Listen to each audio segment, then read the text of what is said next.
고개 들어 주를 맞이해 찬양하겠습니다.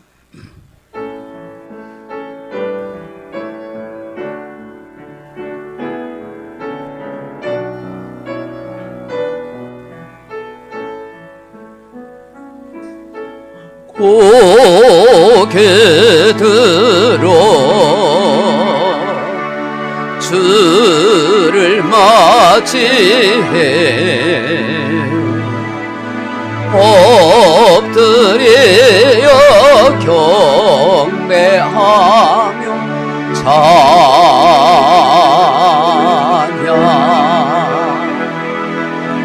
왕의 위엄을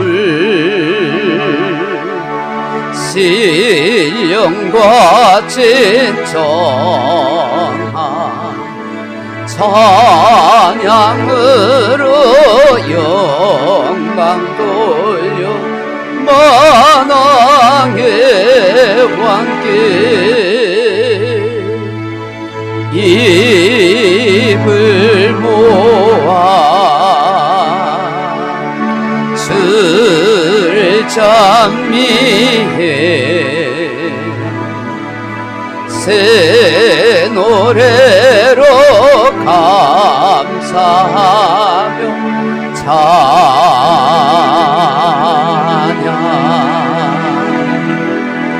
주의 사랑과 구원의 은혜를 감사함과 기쁨으로 영광 돌리세. 다 같이 사도신경으로 신앙 고백 드리겠습니다. 전능하사 천지를 만드신 하나님 아버지를 내가 믿사오며 그 외아들 우리 주 예수 그리스도를 믿사오니 이는 성령으로 잉태하사 동정녀 마리아에게 나시고 본디오 빌라도에게 고난을 받으사 십자가에 못 박혀 죽으시고 장사한 지 사흘 만에 죽은 자 가운데서 다시 살아나시며 하늘에 오르사 전능하신 하나님 우편에 앉아 계시다가 저로서 산 자와 죽은 자를 심판하러 오시리라.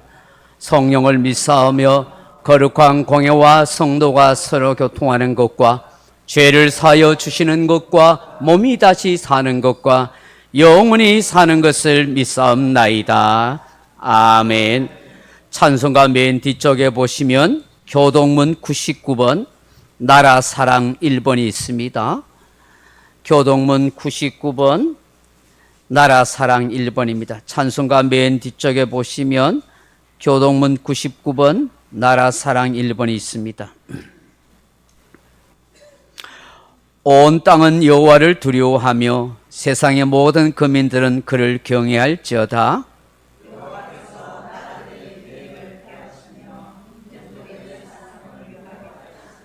여호와의 계획은 영원히 서고 그의 생각은 대대에 이르리로다.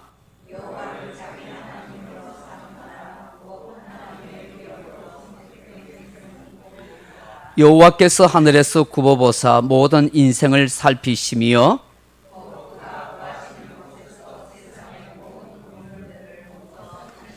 많은 군대로 구원 얻은 왕이 없으며 여호와는 그를 경외하는 자 곧 그의 인자하심을 바라는 자를 살피사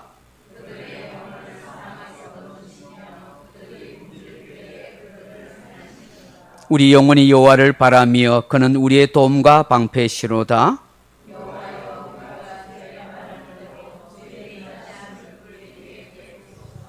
아멘. 우리 8장 찬송 한 장 올려드리십니다. 찬송가 8장입니다.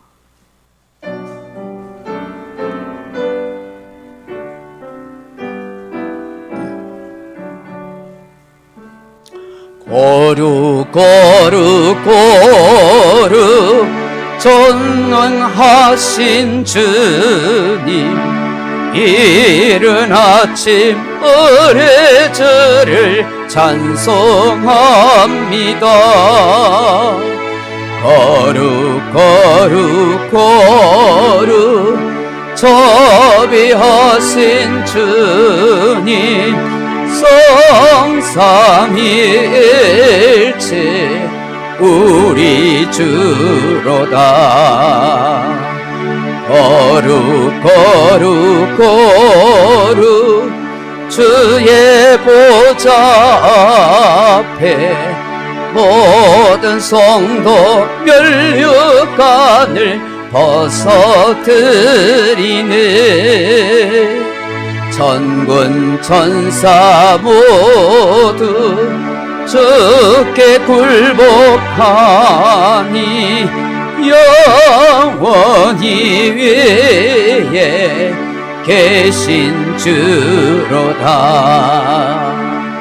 거룩 거룩 거룩 주의 빛난 영광 모든 죄인 눈 어두워 볼 수 없도다. 거룩하신 이가 주님밖에 없네.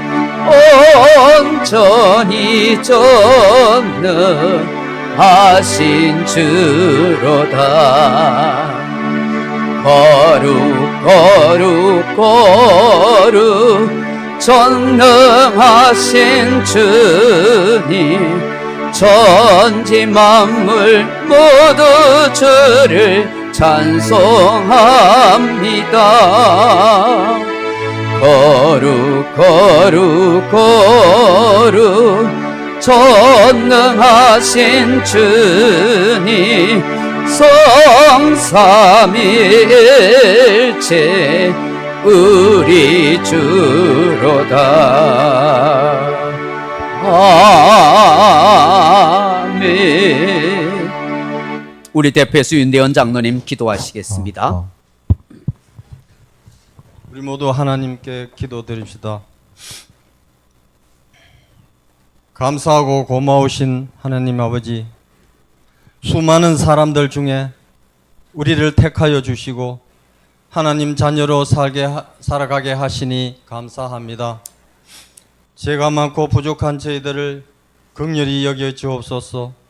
한 주간 주님께 합당한 삶을 살지 못하였음을 이 시간 아버지께 회개합니다. 무더운 여름을 바라보는 길목에서 담장과 울타리, 곳곳에서 피는 줄장미가 아무리 아름답다고 하나, 그러나 우리 심령에 솟아나는 하나님 사랑의 꽃은 이 세상 그 어떤 꽃보다도 비교할 수가 없겠지요. 귀한 날, 복된 날, 저희들이 하나님께 감사로 찬양하고 기도를 올리고 예배를 드립니다. 주님 말씀 안에서 이 땅에 사는 동안 하나님이 주신 사명 청지기 역할을 잘 감당하는 우리 소중한 교회 모든 성도님들이 되게 하여 주시옵소서. 우리의 아버지가 되시고 우리의 형편을 잘 아시는 하나님 아버지, 몸이 연약하여 아프고 수술을 받고 있는 우리 성도님들에게 하나님 치유의 손길이 함께 하시고 성령께서 도우시고 인도하시고 은혜로 늘 강건하게 하여 주시옵소서. 오늘 목사님도 강건하게 하여 주시고 주시는 말씀을 우리가 겸손과 순종으로 받아들이고 말씀을 인하여 힘을 내어서 주님의 몸된 교회를 잘 섬기고 봉사하는 우리 교우들, 가정과 직장 위에도 사랑의 이루와 복을 누리게 축복하여 주시옵소서. 삶의 연약한 부족함 오직 주의 권능으로 붙잡아 주시고 영혼을 소생시키고 하늘의 부르심에 향해 나아가는 자 축복하고 은혜를 더하여 주시옵소서. 오늘 말씀 안에서 기쁨과 즐거움으로 은혜가 충만되고 평안을 얻을 때 세상 어느 곳에 있든지 빛과 소금의 역할을 잘 감당하는 우리 모두가 되어지기를 원합나이다. 한 주간 말씀과 주의 은혜로 쉼을 얻고 감사하며 주님을 바라볼 때 그리스도 표대를 향해 미래를 향해 나아가길 축복하여 주시옵고 감사하고 고마우신 우리 주 예수님 이름으로 기도드리옵나이다.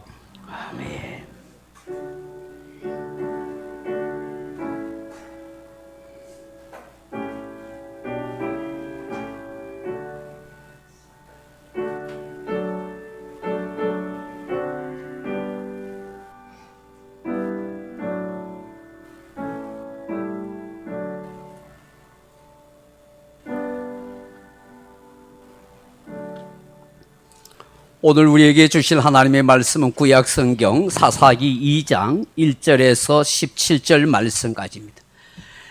구약 성경 사사기 2장 1절에서 17절 말씀입니다. 제가 가진 성경 구약 성경 362페이지, 구약 성경 362페이지 사사기 2장 1절에서 17절 말씀까지 우리가 한 목소리로 같이 한번 읽어보겠습니다. 구약 성경 사사기 2장 1절입니다.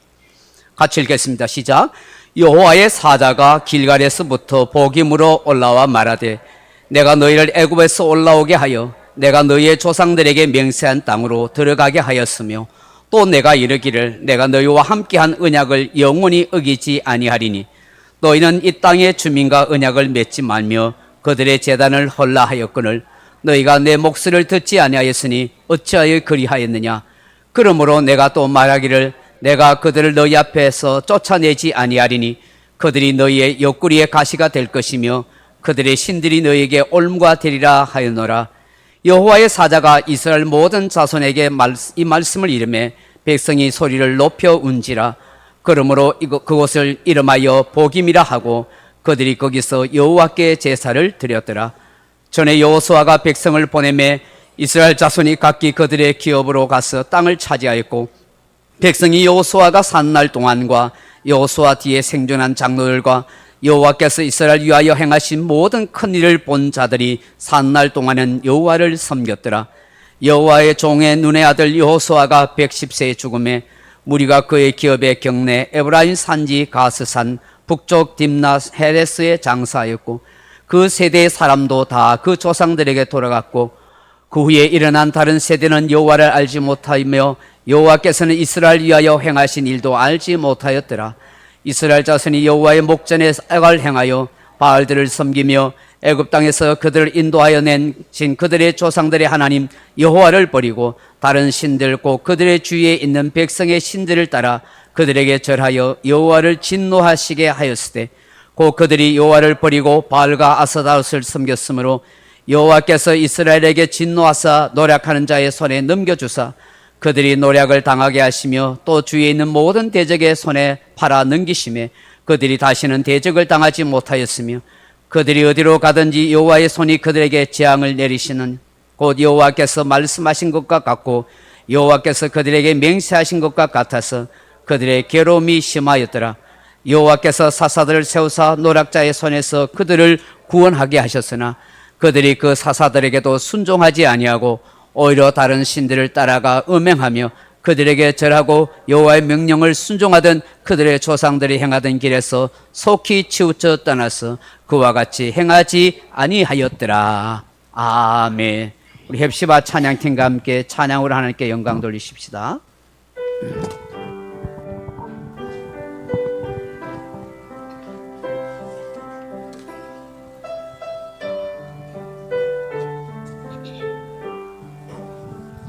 손에 있는 무기보다 주를 더 사랑하는 것 이슬 같은 목숨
고난 날이 닥쳐와도 들고 찬양하는 마 깊은 잠에 빠진 영혼 주님 만날 수 없어 대신 걱정 많은 자니 찬양할 수도 없어 잠시 머무는 이 세상 헛된 것들 뿐이니 주를 찬양하는 마음 금보다도 귀하다 언제 다시 주 오실지 아는 이가 있는가 신랑으로 오신 주님 맞을 준비되었는가 기름 없는 등불 들며 주님 만날 수 없어 재림 나팔 소리 나며 예배할 수도 없어 잠시 머무는 이 세상 헛된 것들 뿐이니 주를 맞을 준비하니 금보다도 귀하다. 할렐루야. 예배 오신 모든 분들에게 하나님의 위로와 평강과 은혜가 함께하기를 주님의 이름으로 축원합니다. 오늘 사사기 2장 1절로 17절 말씀 가지고 나라와 인생의 흥망성쇠라 하는 제목으로 함께 말씀의 은혜를 나누고자 합니다. 사랑하는 성도 여러분, 엊그저께는 6월 6일 현충일이었습니다. 나라와 민족을 위해 목숨을 바친 호국 영령들을 기리는 날입니다. 일제강점기 독립운동을 하였던 애국 열사들이 없었다면 6.25 전쟁 때 공산군과 맞서 싸우는 용감한 국군 용사들의 희생이 없었다면 그리고 조국과 민족을 지키기 위해서 피를 뿌린 많은 분들의 숭고한 헌신이 없었다면 어찌 이 나라가 존립하고 이렇게 경제 발전을 이루었겠습니까? 우리나라가 세계 10대 강국에 들 수 있었던 것은 앞서 나라와 조국과 민족을 위해서 희생하신 분들 때문이라고 생각합니다. 우리는 이들의 고귀한 희생 정신을 결코 잊지 말아야 합니다. 더 나아가서 그들의 나라 사랑을 배우고 후손들에게 이 정신을 물려줘야 합니다. 그래야 앞으로 대대로 대한민국이 생존하고 더 성장하고 발전하게 될 것입니다. 약 50년 전에 국가의 자살이라 하는 제목으로 일본 문해 춘추가가 게재한 논문이 있습니다. 원래 제목은 일본의 자살입니다. 일본의 지식인 그룹이 공동 집필한 충격적인 논문입니다. 필자들은 동서고금의 문명을 연구하고 분석한 결과 모든 국가가 외부의 적이 아닌 내부의 요인 때문에 스스로 붕괴한다는 결론을 내렸습니다. 그들이 찾아낸 국가 자살의 공통적인 요인은 이기주의와 대중연합 포퓰리즘이었습니다. 국민들은 작은 이익만 추종하고 지배층 엘리트는 대중과 영합할 때 국가가 쇠망한다 하는 것입니다. 이 논문은 로마 제국의 쇠락의 원인을 빵과 서커스로 요약했습니다. 대로마 제국이 번영을 구가하는 동안 로마 시민들은 책임과 의무를 잊고 도덕적 유민으로 변질되었습니다. 황제와 귀족들은 세계 곳곳을 침략하여 벌어온 엄청난 재화와 물질로 상상할 수 없는 부와 쾌락과 향락을 누리며 살았습니다. 로마 시민들은 황제와 정치인들과 대지주들에게 몰려가 빵을 요구했습니다. 더 많은 쾌락적 삶을 요구했습니다. 자신들에게 필요한 재물을 나눠달라고 요구한 것입니다. 로마 황제와 귀족들, 정치인들은 백성들의 환심을 사려고 공짜로 빵을 주었습니다. 여기서 빵은 공짜 돈입니다. 무료로 빵을 보장받게 되자 로마 시민들은 할 일이 없었습니다. 일할 이유도 없었습니다. 그러자 그들은 도덕적으로, 성적으로 타락하기 시작합니다. 여성들은 몸매를 가꾸고 화장하는데 돈을 다 씁니다. 굳이 힘들게 아이를 낳을 이유도 찾지 않습니다. 사교하는 삶만 온통 시간을 들이게 됩니다. 많은 시간이 남게 되자 시민들은 더 무료해지자 황제와 정치인들에게 더 많은 것을 요구합니다. 결국 로마 지배층들은 로마 시민들의 환심을 사는 일을 추진합니다. 그것이 바로 로마 시민들이 즐길 수 있는 서커스를 제공하는 것입니다. 기원후 1세기경 로마의 클라우디우스 황제 시대에 콜로세움인 원형 경기장을 세워 전쟁 포로인 검투사와 맹수들 간에 싸우는 구분거리를 제공하였습니다. 1년에 93회나 열렸습니다.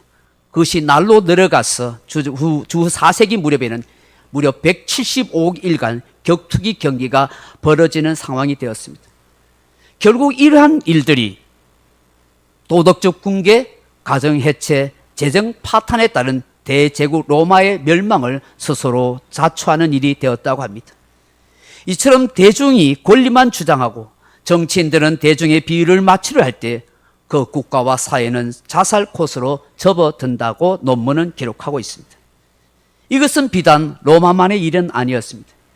인류 역사상 출현했던 모든 국가와 문명이 자체 모순 때문에 스스로 몰락했습니다. 도덕심이 붕괴된 백성들의 이기주의와 정치인들의 강교한 대중연합과 포퓰리즘, 그리고 내분 분열이 국가를 쇠망하게 만들었던 것입니다. 20세기 한강의 기적을 이루어낸 대한민국, 우리나라도 지금 아주 중요한 역사적 기로점에 서 있습니다. 자국 이기주의 신냉정 시대에 급변하는 세계입니다. 살아남기 위해서 몸부림쳐야 할 현실입니다. 온 백성이 하나가 되어 현실의 상을 함께 타개하고자 하는 마음이 되어야 합니다. 다가오는 미래의 세상은 어떤 혼란의 소용돌이가 몰아칠지 모릅니다. 그렇기 때문에 잘 준비해야 하는 것입니다. 그러므로 지금 정치인들이, 우리나라 사람들이 어떤 생각을 하고 어떤 마음 자세를 가지고 선택하느냐가 굉장히 중요합니다. 미래를 위해 현재를 인내와 절제심과 책임감을 가지고 살아야 합니다. 현재의 삶에만 매몰되어서는 우리나라의 미래는 매우 불투명하게 될 것입니다. 당장의 국민들의 환심을 사려는 정책보다는 국가의 미래 전략을 위해 진정한 국민개혁을 이루어갈 때 미래의 새로운 도전 앞에 대한민국이 다시 우뚝 서게 될 것입니다. 역사 속에서 그 운명을 다하여 사라지는 우리나라가 결코 되지 않을 것입니다. 우리가 진정 걱정해야 하는 것은 일본의 우경화도 중국의 팽창주의도 아닙니다. 집단의 이익을 국가의 이익보다 우선시 하려는 이기적인 사고입니다. 사회 병리를 알면서도 치유할 자적 능력을 상실하는 것입니다. 정치권과 백성들이 스스로 내려놓고 변화하려는 그런 의식을 가지고 있어야 합니다. 가난하고 어려웠던 우리 민족이, 우리 조상들이, 우리 부모들이 그렇게 허리띠를 졸라매며 나라와 국가와 자녀들을 위해 참고 살아왔습니다. 그들의 헌신과 희생정신을 진정 본받아야 합니다. 그 정신을 다시 되새김할 때가 된 것입니다. 영국의 역사학자 아놀드 토인비가 쓴 역사의 연구라는 책은 각 민족과 문명의 흥망성쇠를 평생 연구하여 쓴 걸작입니다. 이 책에 의하면 인류의 시작부터 현재까지 28개의 문명이 있었지만 그 중에 18개는 이미 역사 속에서 사라졌고 나머지 10개 중 미국이나 유럽을 제한 9개는 사실상 죽어있는 상태라고 말합니다. 토인비가 주장하는 문명의 흥방승세의 이론의 핵심은 두 가지로 압축됩니다. 그는 각 문명은 도전과 응전에 의하여 흥하기도 하고 망하기도 하면서 문명이 발전되어 왔다고 주장합니다. 또한 그는 한 문명이 다른 문명의 도전을 받았을 때 적절한 응전을 하면 역사 속으로 사라지지 않고 살아남았다고 말합니다. 그는 문명이 붕괴하는 경우를 세 가지로 정의합니다. 첫째, 먼저 지도자들이 창조적인 힘을 잃고 단순히 민중 위에 군림하게 되었을 때 그 문명은 서서히 붕괴되었다고 합니다. 나라의 지도자들이 시대에 맞는 새로운 것들을 주지 못하고 권력만 탐하고 있을 때 그 국가와 문명은 망했다는 것입니다. 둘째로, 지도자들이 함께 종교적인 깊은 신앙심과 유대감으로 문명이 발전하지 못할 때는 심각한 사회적 갈등과 분열을 야기하여 멸망당했다고 말합니다. 셋째, 지도자들이 전체 백성들을 하나로 묶는 결속력이 계속적으로 약화될 때 그 문명과 국가는 역사 속에서 사라졌다고 말합니다. 사랑하는 성도 여러분, 그런데 말입니다. 아놀드 토인비가 지적한 대로 붕괴한 문제의 세 가지 특성을 극복한 민족, 족속이 있습니다. 나라 없이 2500년을 지나는 동안에 다시 독립하여 문명을 역사 속에서 찬란히 빛내고 있는 나라입니다. 바로 유대민족 이스라엘 나라입니다. 시대가 바뀌고 나라 없이 떠돌며 특히 탁월한 지도자가 없는 상황 속에서도 그들이 있는 곳에서 몇 명이 안 될지라도 창조적인 리더와 함께 그들만의 문화와 문명을 지키고 하나님을 믿는 신앙 중심으로 똘똘 뭉쳐 그들의 문화와 종교를 유지하며 살아온 것입니다. 소수의 랍비들과 부모들이 그들의 자녀들과 후손들에게 교육시키며 전수해온 것입니다. 이스라엘 민족이 이렇게 역사 속에서 우뚝 설 수 있게 된 것은 바로 그들의 조상들을 통한 뼈저린 실패와 아픔과 크나큰 위기를 경험하고 교훈받았기 때문입니다. 오늘 본문은 그런 교훈의 스토리입니다. 어쩌면 인생의 실패, 이스라엘 역사의 실패를 우리에게 말씀하고 있는지 모릅니다. 여호수아를 필두로 한 이스라엘 12지파는 하나님께서 나눠주신 각자의 땅을 정복해야 하였습니다. 그런데 십살이 그 땅을 정복하지 못했습니다. 맞닥뜨리 가나안 족속들이 생각보다 강하였기 때문이다. 또한 현실 안주의 마음이 그들 속에 자리 잡았기 때문입니다. 힘들게 싸워서 정복할 필요가 있겠느냐? 지금 주어진 땅에서 살면 되지 뭐 그렇게 희생을 자초하면서 살 필요가 있겠느냐 하는 무사 안일주의 생각이 이스라엘 백성들의 마음속에 팽배했던 것입니다. 이러한 실패의 요인에 근본적으로 들어가 보면 그들의 신앙심이 해이해지고 무너진 데 있다 하는 것입니다. 오늘 하나님께서는 이 사실을 분명하게 지적하면서 어떻게 살아야 나라와 민족이 가정이 존재하고 부강하고 편안해질 수 있는지를 말씀합니다. 왜냐하면 이스라엘 민족은 단지 이 세상에서 그냥 존재하는 한 족속, 한 민족이 아니기 때문입니다. 하나님이 특별히 구별해서 택한 백성입니다. 하나님의 계획과 하나님의 뜻을 이룰 하나님의 나라의 백성이었기 때문입니다.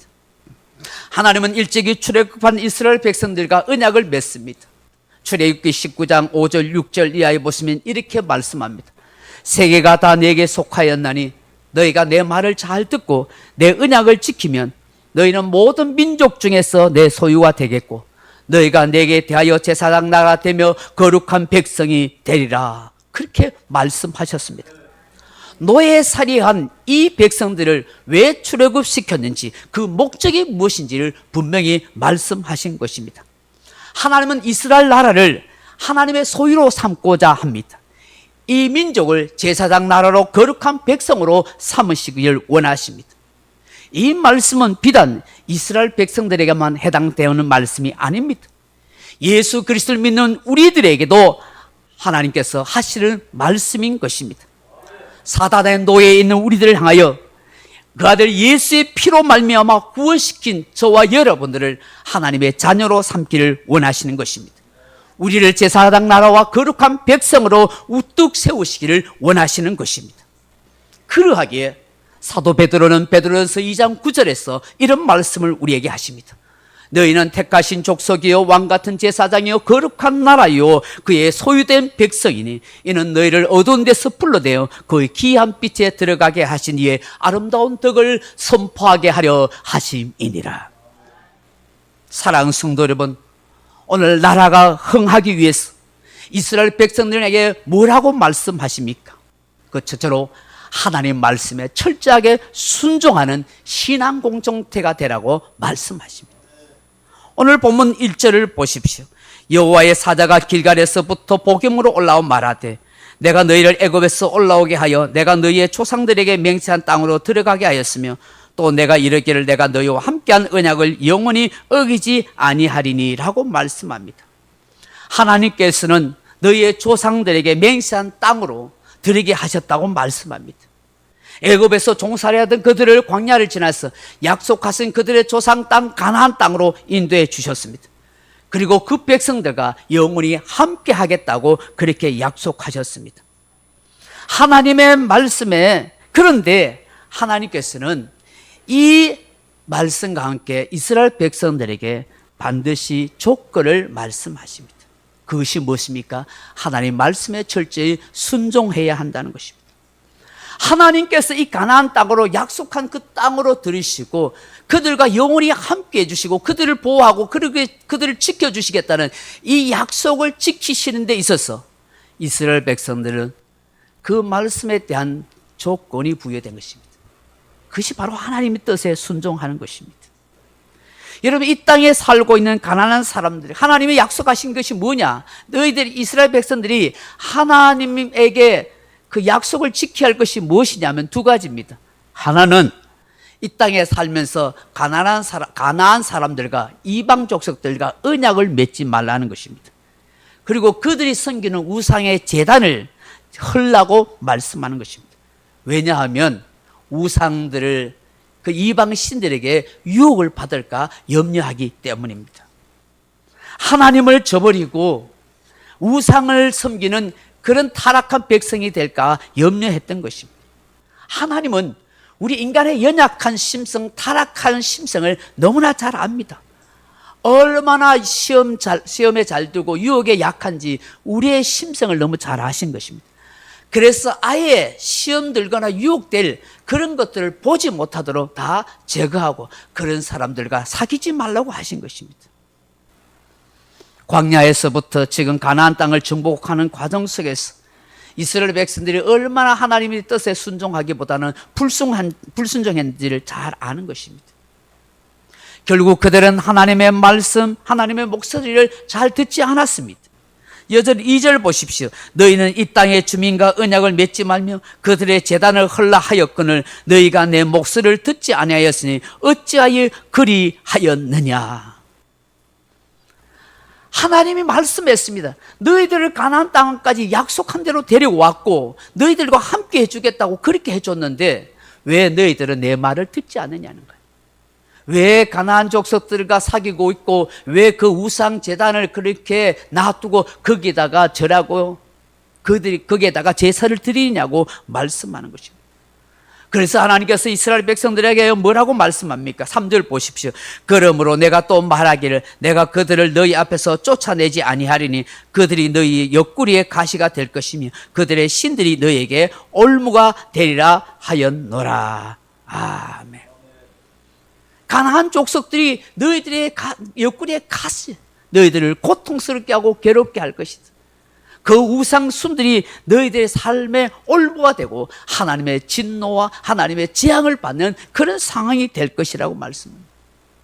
우리는 읽지 않았지만 21절, 22절을 보면 하나님이 이 이방 족속들을 남겨두신 것은 이스라엘 백성들을 시험하시기 위함이라는 거예요. 하나님 말씀에 잘 듣는지, 하나님 목소리에 잘 순종하는지를 보기를 원하신 것입니다. 진정 이스라엘 백성들이 거룩한 제사장 나라로 하나님의 언약 백성으로 하나된 소유된 인생으로 그렇게 복을 누리고 살기를 원했던 것입니다. 사랑하는 성도 여러분, 그리스도인들이 진정 하나님의 복을 누릴 수 있는 비결이 무엇일까요? 하나님의 소유로 하나님의 제사장 나라로 거룩한 백성의 축복이 되는 그런 비결이 무엇이겠습니까? 철저한 하나님의 약속, 하나님의 말씀에 순종하는 길인 줄로 믿습니다. 아무리 생활이 어렵고 힘들어도, 환경적인 요인이 여러 가지 어렵다고 해도 우리는 언제나 성경의 말씀대로 그렇게 순종하고 살아야 합니다. 바른 인생을 걸어가야 합니다. 여러분, 성경의 말씀을 읽으면서 우리 인생이 정말 고귀하고 아름다운 인생으로, 정말 좋은 신앙의 사람으로 살아가기를 원하시는 것입니다. 이 말씀대로 살 때에 우리의 삶에 진정한 평안과 복이 임하는 줄로 믿습니다. 생각해 보세요. 부모의 말을 듣지 않는 자식이 무슨 상이 있고 칭찬을 듣겠습니까? 전쟁에서 장군이 명령하는데 그 밑에 부하들이 따르지 않는데 어떻게 전쟁에서 승리할 수 있겠습니까? 하나님의 백성들이 하나님의 말씀에 순종하지 않는데 어떻게 하나님이 주시는 복과 평강을 누릴 수가 있겠습니까? 결국에 옆구리에 가시와 같은 가나안 족속들이 계속 남아서 괴롭힌 것입니다. 여러분, 15절 이하에 한번 말씀을 보세요. 뭐라고 말씀합니까? 그들이 어디로 가든지 여호와의 손이 그들에게 재앙을 내리시리니 곧 여호와께서 말씀하신 것과 같고 여호와께서 그들에게 맹세하신 것과 같아서 그들의 괴로움이 심하였더라. 아멘. 우상을 섬기고 살아갈 때, 하나님 말씀에 불순종하고 살아갈 때 하나님께서 그런 다른 대적들의 손에 넘겨서 그런 고통과 괴로움을 겪게 하셨던 것입니다. 이런 사실을 말씀하자 이스라엘 백성들이 소리 높여 울었습니다. 그 이름을 복임이라고 그렇게 부릅니다. 복임은 우는 자들이라는 뜻입니다. 하나님 말씀대로 우리가 살지 못했습니다. 가나안 족속들을 내쫓지 못하고 우상을 헐지 못하고 오히려 그 우상을 섬기고 살았던 우리의 잘못을 뉘우침이 다하고 참회하고 회개했었습니다. 그리고 마음을 다짐하며 새롭게 하나님 앞에 제사를 드린 것입니다. 저는 나라가 바로 세워지는 것은 정치 지도자들로부터 온 백성들이 나라의 법을 바로 지켜갈 때라고 믿습니다. 나라의 근간이 되는 헌법부터 모든 법을 바르게 지키고 시행할 때 진정 존경받는 지도자가 되고 의로운 백성이 되고 나라가 편안하게 될 것이라고 생각합니다. 마찬가지로 하나님의 백성인 우리 그리스도인들이 하나님의 법인 말씀에 순종할 때 하나님이 약속하신 모든 약속이 성취되고 이루어질 거라고 믿습니다. 우리가 진정 나라와 민족을 위한다고 한다면, 주의 몸된 교회를 위한다고 한다면 하나님이 계시해 주신 이 하나님의 말씀과 그리고 이 땅에서 우리에게 주어진 이 나라의 법을 잘 지키고 살아가야 하는 것입니다. 이것이 진정 나라를 흥하게 하는 그리스도의 삶이라고 믿습니다. 둘째로, 나라가 흥하기 위해서 무엇을 해야 합니까? 좋은 신앙과 신실한 삶의 유산을 후손들에게 물려줘야 합니다. 여러분, 7절로 10절 말씀을 한번 보세요. 백성이 여호수아가 사는 날 동안 여호수아 뒤에 생존한 장로들과 여호와께서 이스라엘을 위하여 행하신 모든 큰 일을 본 자들이 사는 날 동안에 여호와를 섬겼더라. 그렇게 말씀하고 있습니다. 이 말씀 아주 중요한 거예요. 여호수아와 함께 동시대에 살았던 장로들과 그 백성들이 살 동안에는 하나님을 잘 섬겼습니다. 사회 분위기가 하나님을 잘 섬기는 신앙적 분위기가 되었습니다. 그러나 다음 세대는 여호와 하나님께서 행하신 일들을 전혀 알지 못했습니다. 과거 그들의 조상들이 얼마나 애굽에서 노예살이하였는지, 고생했는지, 광야에서 기적 같은 세월을 어떻게 보내었는지, 하나님이 어떤 기적을 일으켰는지, 그 가나안 땅에서 하나님께서 어떻게 정복하며 승리하게 하셨는지 그 후손들은 아무도 몰랐습니다. 생생한 하나님의 역사를 전혀 기억하지도 못하고 체험하지도 못했습니다. 이들에게는 하나님의 역사하심과 신앙 체험이 없었습니다. 그냥 여호와 하나님은 막연한 신들 중에 한 분 정도라고 생각했습니다. 가나안 땅에 널린 바알이나 아사라도 신과 별반 다를 바 없는 그런 이스라엘의 신 중에 한 분이라고 생각합니다. 후손들에게 전혀 신앙이 전수되지 못한 것입니다. 조상들은 광야에서 그 거칠고 힘든 세월을 잘 견뎠습니다. 먹을 거 마음대로 먹지 못하고 마실 물 마음대로 없고 기거하고 안락한, 그런 기거할 수 있는 좋은 안락한 주택도 없었습니다. 그런데 이 가나안 땅에서는 아주 풍요로운 생활이 되었습니다. 이주할 필요도 없습니다. 천막 가운데 거주할 까닭도 없습니다. 좋은 집에 살면서 농사 지으면서 양들과 소를 치면서 풍성한 곡식과 열매와 수확을 누리며 산 것입니다.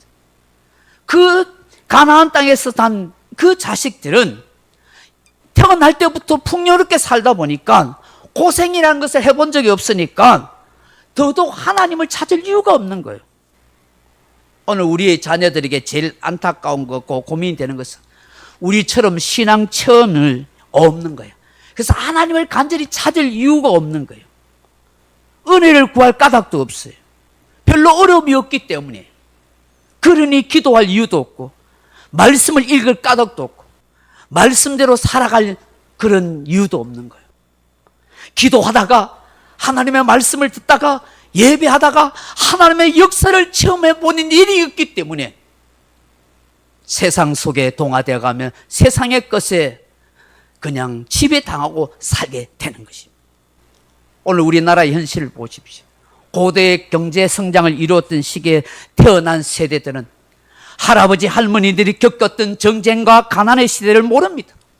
부모들이 땀 흘려 고생한 것을 모릅니다. 먼 나라 땅끝 나라에 있었던 옛날 이야기로 치부합니다. 후손들은 지금 자신들의 고민이 더 크다고 중요하다고 말합니다. 물론 시대가 다르고 사상이 다르며 추구하는 바가 다른 시대입니다. 그러나 역사를 알아야 합니다. 역사를 모르는 백성들은 현실을 뛰어넘거나 미래를 결코 논할 수 없습니다. 역사 속에서 교훈을 받아야 합니다. 할아버지 할머니 세대에게서 부모님 세대에게서 배워야 할 시대 정신이 있습니다. 그 정신은 아무리 세월이 가도 변하지 않기 때문입니다. 유대인들을 연구하면 연구할수록 참 부러운 것이 있습니다. 유대인들은 아무리 과학이 발달하고 시대 사도가 달라지며 사는 환경이 급변해도 세대 간의 갈등이나 심각한 가정 분열, 사회 분열, 내부 분열이 일어나지 않는다는 것입니다. 끊임없이 하나님의 말씀을 암송하도록 반복해서 외우도록 하고 그 하나님의 말씀이 지금 나에게 현재 주시는 말씀이고 이루어지는 말씀으로 계속해서 세뇌하는 것입니다. 여러분, 공산주의가 무서운 것은, 이단이 무서운 것은 똑같은 말씀을, 똑같은 이론을 계속해서 읽고 암송해서 세뇌시키는 거예요. 여러분, 이 공산주의 이론이나 이 신천지나 이단의 이론들이 이 성경 말씀에서 나왔다는 걸 알아야 됩니다. 하나님께서 이스라엘 백성들에게 똑같은 말씀을 계속해서 반복해서 자녀들에게 외우도록 읽도록 한 거예요. 밤늦게 놀다 와도, 하루 종일 놀다 와도 밤에 자기 전에 하나님 말씀 한 구절 반드시 외워라. 외우도록 하고 자게 하고, 아침에 일어나면 하나님 말씀, 구원의 말씀 한 것을 외워라. 외우도록 해. 그게 계속 외워진 말씀이 세뇌가 되어서 그 말씀이 그들 속에 힘이 되고 생명이 되어지고 세대 차이가 극복되는 거예요. 나라 없는 백성으로 수천 년 동안 떠돌아다녀도 신앙과 말씀들은 후손들에게 철저하게 전수되었어요. 그들의 사상, 생활 습관, 생활 방법, 의식주, 절기 등에는 세대 차이가 거의 없어요. 우리는 얼마나 세대 차이가 많은지 몰라요. 저는 우리나라가 다시 흥황할 수 있는 것은 우리 조상들의 좋은 정신을 배우게 하는 것이다, 그렇게 믿습니다. 여러분, 옹고이짓이라는 말이 있습니다. 옛것을 돌아보고 오늘을 새롭게 한다는 것입니다. 해 아래 새 것이 없습니다. 과거에 있었던 것이 오늘에 있는 것입니다. 그러므로 우리 조상들이 가졌던 그 부지런함을 배워야 합니다. 함께 더불어 살고자 하는 그런 둘의 정신을 배워야 합니다. 그리고 권성징악과 상부상조의 정신을 실천하는 향약 정신을 회복하면 우리나라는 얼마든지 살만한 사회, 국가가 될 것이라고 믿습니다. 저는 어떤 분야에서든지 위기가 오면 기본으로 돌아가야 된다고 생각합니다. 국가도 마찬가지입니다. 국가의 위기가 올수록 사람들이 가져야 할 기본적인 의식, 바른 심성을 가지도록 가르쳐야 된다고 믿습니다. 도덕성 회복, 준법 정신, 질서 의식, 서로 함께 살려는 그런 마음을 심어줘야 하는 거예요. 정치인들이 그런 마음을 심어줘야 하는 거예요. 우리가 국가적 재난인 IMF를 거치면서 이런 민족적 기상을 충분히 보여주지 않았습니까? 온 백성이 마음을 하나로 뭉치면 얼마든지 위기를 극복할 수 있다는 걸 우리가 경험하지 않았습니까? 출산율 같은 사회적 문제도, 취업률과 실업률 같은 경제적 상황도, 그리고 진영 논리에 갇힌 이 정치적 혼동도 얼마든지 극복할 수 있는 줄로 믿습니다. 우리 대한민국 위대합니다. 우리 대한민국은 위대합니다. 위기 속에 더 강한 나라, 민족입니다. 교회도 기본으로 돌아가야 합니다. 우리 자녀들에게 말씀을 읽게 하고 기도를 하게 하며 예배자로 살아가게 해야 하는 것입니다. 우리가 먼저 철저하게 본을 보여야 합니다. 이것이 궁극적으로 한국교회를 살리고 우리의 자녀들을 축복된 인생으로 만드는 것이라고 믿습니다. 말씀 맺습니다. 사랑하는 성도 여러분, 뭉치면 살고 흩어지면 죽는다는 말이 있습니다. 어느 단체이든지 국가이든지 흔히 통용되는 말입니다. 우리는 역사 속에서 이러한 사실을 충분히 배웠습니다. 국론 분열로 나라가 망한다는 걸 보았습니다. 그러기에 어려울수록 더욱 똘똘 뭉쳐 국가와 민족의 미래를 위해서 살아야 합니다. 우리 교회도 마찬가지입니다. 새로 뽑힌 대통령을 비롯하여 정치 지도자들이 진정 나라와 민족을 위한 길이 무엇인지 바른 판단을 하도록 우리는 계속해서 기도해 줘야 합니다. 우리 나라와 우리 교회와 우리 인생이 흥하게 되는 것은 다른 데 있지 않습니다. 먼저 그리스도인들이 하나님의 말씀, 하나님의 법에 철저하게 순종하는 데 있습니다. 세상 법을 철저하게 지키는 공동체가 되어가는 데 있습니다. 좋은 신앙과 신실한 삶을 후손들에게 아름답게 물려주는 데 있다고 믿습니다. 이런 은혜의 역사가 우리 나라와 우리 교회들 속에 이루어지기를 주님의 이름으로 축원합니다. 기도하겠습니다. 아버지 하나님, 오늘 하나님께서 이스라엘 백성들의 실패와 고통의 아픔의 역사를 통해서 이스라엘 백성들이 2500년 동안 나라를 잃었지만 지금 그들이 이렇게 존립하고 세계 속에서 우뚝 설 수 있는 것을 우리가 다시 한번 생각하게 됩니다.